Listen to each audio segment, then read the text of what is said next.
Hi friends, ಈ ದಿನ Australia ಮತ್ತು ಇಂಗ್ಲೆಂಡ್ ವಿರುದ್ಧ ಮೂರನೇ ಟೆಸ್ಟ್ನ ಮೂರನೇ ದಿನದ ಮುಕ್ತಾಯದವರೆಗೆ ಅಡ್ಲೇಡ್ನಲ್ಲಿ ತಾವಿಸ್ ಹೆಡ್ ಅವರು 142 ನಾಟ್ಔಟು, ಲೋಕಲ್ ಬಾಯ್ ಇಬ್ಬರು ಆದಂಥ ಕ್ಯಾರಿ ಕೂಡ ಅವರು 52 ನಾಟ್ಔಟು. ತಾವಿಸ್ ಹೆಡ್ ಅವರು ಟೆಸ್ಟ್ ಜೀವನದ 11ನೇ ಶತಕ.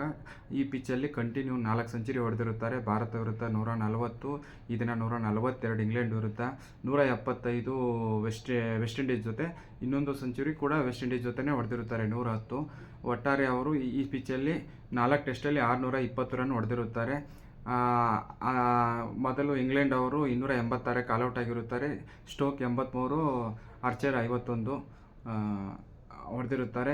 ಅದೇ ರೀತಿ ಇನ್ನೊಂದು ಪಂದ್ಯ ನ್ಯೂಜಿಲೆಂಡ್ ಮತ್ತು ವೆಸ್ಟ್ ಇಂಡೀಸ್ ಜೊತೆ ಮೂರನೇ ಟೆಸ್ಟು ಮೂರನೇ ದಿನದ ಮುಕ್ತಾಯದ ವೇಳೆಗೆ ವೆಸ್ಟ್ ಇಂಡೀಸ್ 110ಕ್ಕೆ 0, ಕಿಂಗ್ 55, ಕ್ಯಾಂಬೆಲ್ 45, 23 ಓವರಲ್ಲಿ ಒಳ್ಳೆ ಬ್ಯಾಟಿಂಗ್ ಪ್ರಾರಂಭ ಮಾಡಿರ್ತಾರೆ. ಮುಂಚೆ ನ್ಯೂಜಿಲೆಂಡ್ ಅವರು 575ಕ್ಕೆ 8 ವಿಕೆಟ್ ಡಿಕ್ಲೇರ್ ಕೊಟ್ಟಿರ್ತಾರೆ. ಈ ಕಾನ್ವೆ ಅವರು 227 ಹೊಡೆದಿರುತ್ತಾರೆ. ಆಮೇಲೆ 72 ರವೀಂದ್ರ ಅವರು ಹೊಡೆದಿರುತ್ತಾರೆ.